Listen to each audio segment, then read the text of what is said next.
Dost. Mustafa hərəndi. Çox gərgin idi. Üzündən narahatlıq yağardı. Nə baş verdiyini soruşanda dedi. Axşam uşaqlarla kəşfiyyata getmişdik. Qaydanda maşallah əzizi minaya düşüb şəhid oldu. İraqlılar ateş açdıqlarına görə biz də qayıtmağa məcbur qaldıq. Narahatlığının səbəbini anladım.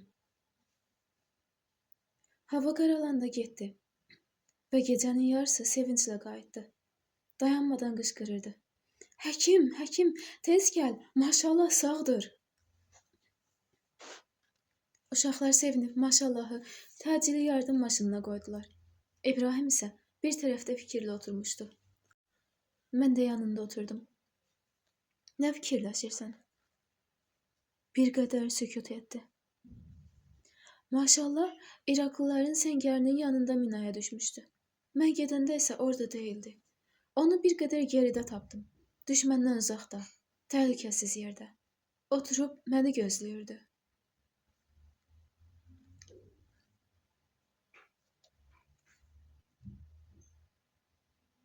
Ayağımdan çoxlu qan axmış, bədənim keymişdi. İraqlılar əmin dedilər ki, sağ deyiləm. Qəribə haldaydım. Yalnız dodaqaltı deyirdim. Ya sahib öz zaman, imdada yet. Hava qaralmışdı. Nurlu bir gənc başım üstə gəldi. Gözlərimi çətinliklə açdım. Məni yavaşca qaldırıb minalanmış sahədən çıxartdı. Təhlükəsiz bir yerdə yavaşca yerə qoydu. Mən ağrı hiss etmirdim. O ağa mənimlə çox söhbət etdi və sonra buyurdu. Bir nəfər gəlib səni xilas edəcək. O bizim dostumuzdur. Az sonra İbrahim həmişəki vüqarı ilə göründü. Məni çiyninə alıb yola düşdü.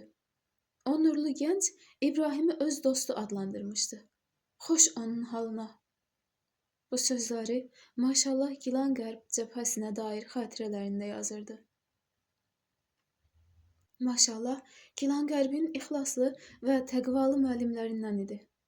O, müharibənin ilk günündən sonuna qədər cəsarətlə döyüşdü. Bütün əməliyyatlarda iştirak etdi və müharibədən sonra avtomobil qəzasında şəhid dostlarına qovuşdu.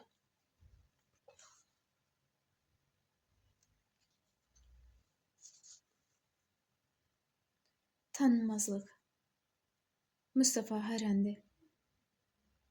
Sübh azanından öncə qayıtdı. Çiynində şəhid cəsədi vardı, üzündən yorğunluq yağardı. Səhər çağı məzuniyyət vərəqəsini alıb şəhidin cəsədi ilə birgə yola düşdük. Həm yorğun idi, həm də sevinirdi. O deyirdi, bir ay öncə Bazideraz dağında əməliyyat keçirdik. Yalnız bu şəhid qalmışdı. İndi ara sakitləşdiyinə görə Allahın lütfu ilə gətirə bildik.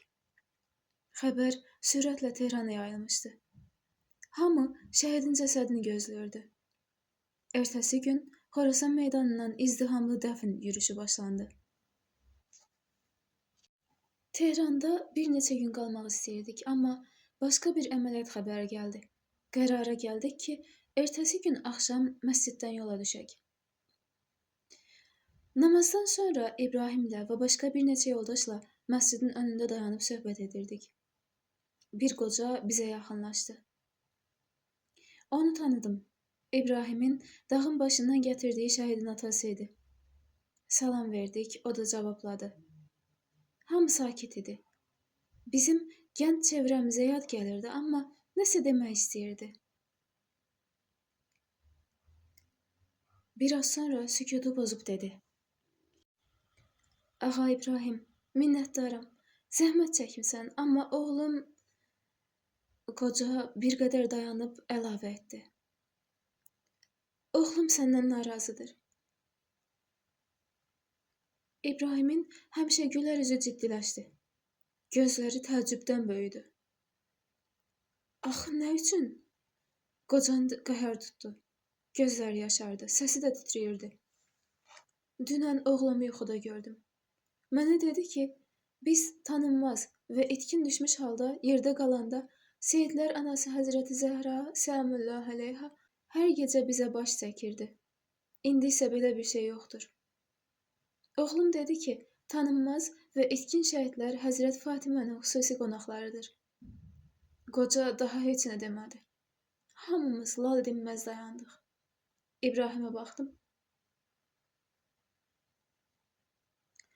Gözlərindən iri yaş gilələri axırdı. Ürəyini oxuya bilirdim.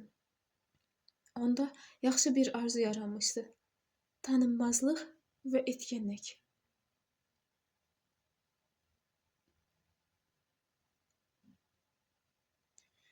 Bu hadisədən sonra İbrahim cəbhəyə və şəhidlərə baxışını çox dəyişdi. O deyirdi, daha şübhəm yoxdur ki, bizim şəhidlərimiz Allah Rəsulunun və İmam Əlinin səhabələrindən geri qalmırlar. Ondan dəfələrlə bu sözü eşitmişəm. Kim Kərbəlada İmam Hüseynlə birgə olmağı arzuluyursa, buyursun, imtihan vaxtıdır. İbrahim əmin idi ki, müqəddəs cəbhələr məqsədə, səadətə və insani təkamülə çatmaq yeridir. Ona görə də hara gedirdisə, şəhidlərdən danışırdı. Döyüşçüləri və cəbhə uşaqlarını tərifləyirdi. Onun əxlaqı və rəftarı da günbəgün dəyişdi. Bütünlüklə mənəviyyata qərq oldu. Əndərzqu düşərgəsində axşamlar adətən 2-3 saat yatır, sonra bayıra çıxırdı. Əzan vaxtı da gəlib uşaqları sübh namazına səsləyirdi. Bir dəfə onun arxasınca gedib korpusun mətbəxinə keçdiyini gördüm.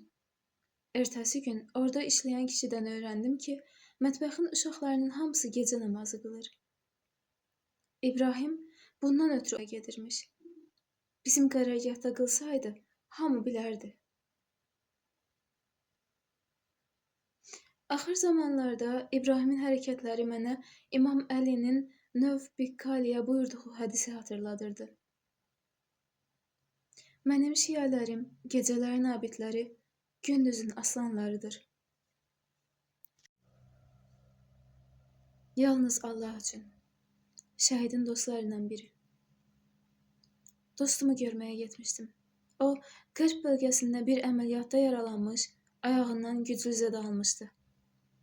Məni görən kimi sevinib təşəkkür etməyə başladı. Seyidcan, çox zəhmət çəkdin. Əgər məni geri gətirməsəydin, 100% əsir düşəcəkdim. Sən nə danışırsan? Mən hamıdan tez silah dolu maşınla geri qayıtdım və sonra məzuniyyətə getdim. Dostum təəccübləndi. Yox əşi, sən idin. Mənə kömək etdin və ayağımın yarasını bağladın. Məni kiminləsə səhv saldığını nə qədər deyirdimsə, qəbul etmirdi. Bir müddət ötdü. Onun sözləri haqda yenidən fikirləşdim. Birdən yadıma bir şey düşdü və İbrahimin yanına getdim. O da həmin əməliyyatda iştirak etmişdi və məzuniyyətdə idi. İbrahimlə birgə o dostumun evinə getdik. Ona dedim, təşəkkür etməli olduğun adam Ağa İbrahimdir, mən deyiləm. Çünki mən ümumiyyətlə bir adamı hələ dağlıq bir yerdə 8 kilometr apara bilmərəm. Bundan anladım ki, İbrahimin işidir. Az danışan, güclü, mənim kimi boylu buxunlu və məni tanıyan. Bildim ki, budur. İbrahim dillənmirdi.